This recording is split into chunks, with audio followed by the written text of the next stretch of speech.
Hi, this is The Legend of Bluebonnet by Tommy DePaola.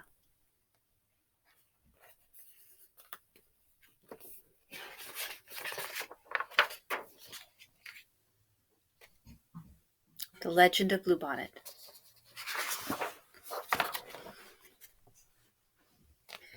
Great spirits, the land is dying. Your people are dying too, the long line of dancers sang. Tell us what we have done to anger you. End this drought. Save your people.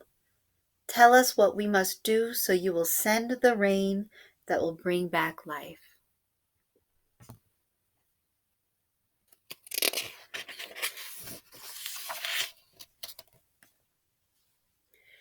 For 3 days, the dancers danced to the sound of the drums, and for 3 days the people called Comanche watched and waited. And even though the hard winter was over, no healing rains came.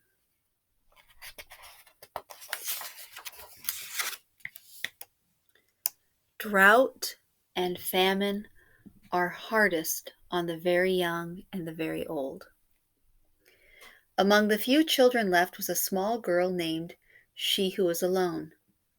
She sat by herself watching the dancers. In her lap was a doll made from buckskin, a warrior doll. The eyes, nose, and mouth were painted on with the juice of berries. It wore beaded leggings and a belt of polished bone. On its head were brilliant blue feathers from the bird who cries, "Jay, Jay, Jay." She loved her doll very much.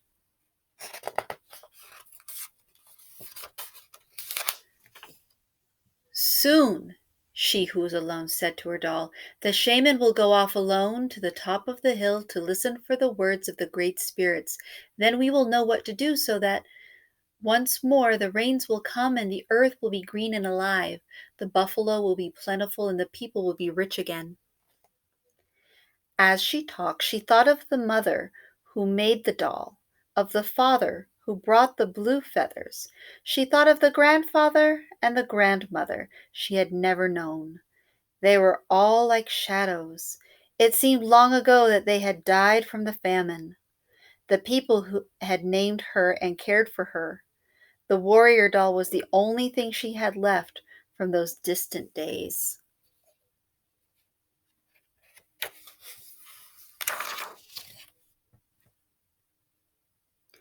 The sun is setting, the runner called as he ran through the camp. The shaman is returning. The people gathered in a circle and the shaman spoke. I have heard the words of the great spirits, he said. The people have become selfish. For years they have taken from the earth without giving anything back. The great spirits say the people must sacrifice. We must make a burnt offering of the most valued possession among us. The ashes of this offering shall then be scattered to the 4 points of the earth, the home of the winds. When this sacrifice is made, drought and famine will cease. Life will be restored to the earth and to the people.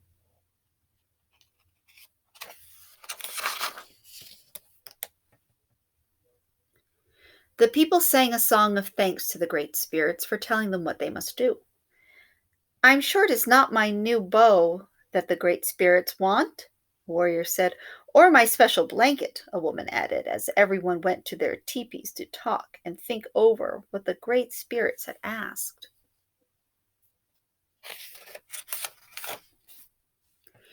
Everyone that is except She Who Was Alone. She held her doll tightly to her heart. You, she said, looking at the doll, you are my most valued possession. It is you the great spirits want, and she knew what she must do.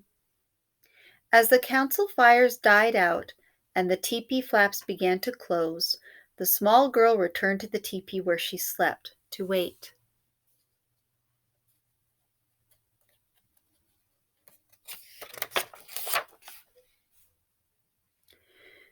The night outside was still except for the distant sound of the night bird with the red wings. Soon everyone in the teepee was asleep except She Who Was Alone. Under the ashes of the teepee fire, one stick still glowed. She took it and quietly crept out into the night.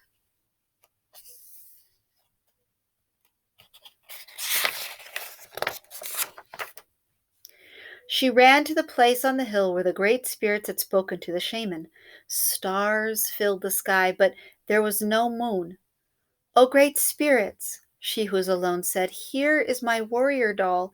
It is the only thing I have left from my family who died in this famine. It is my most valued possession. Please accept it."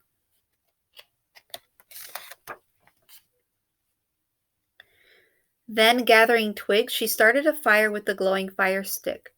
The small girl watched as the twigs began to catch and burn. She thought of her grandmother and grandfather, her mother and father, and all the people, their suffering, their hunger. And before she could change her mind, she thrust the doll into the fire.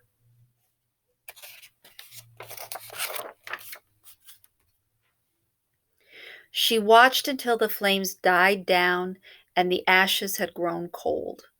Then, scooping up a handful, she who is alone scattered the ashes to the home of the winds, the north and the east, the south and the west.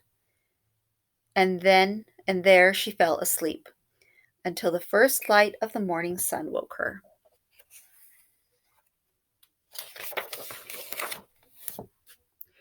She looked out over the hill, and stretching out from all sides where the ashes had fallen, the ground was covered with flowers.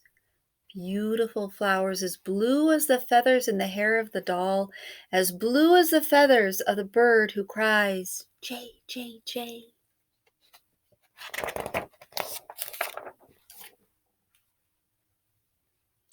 When the people came out of their teepees, they could scarcely believe their eyes. They gathered on the hill with she who was alone to look at the miraculous sight. There was no doubt about it. The flowers were a sign of forgiveness from the Great Spirit. And as the people sang and danced their thanks to the Great Spirits, a warm rain began to fall and the land began to live again. From that day on, the little girl was known by another name, one who dearly loved her people.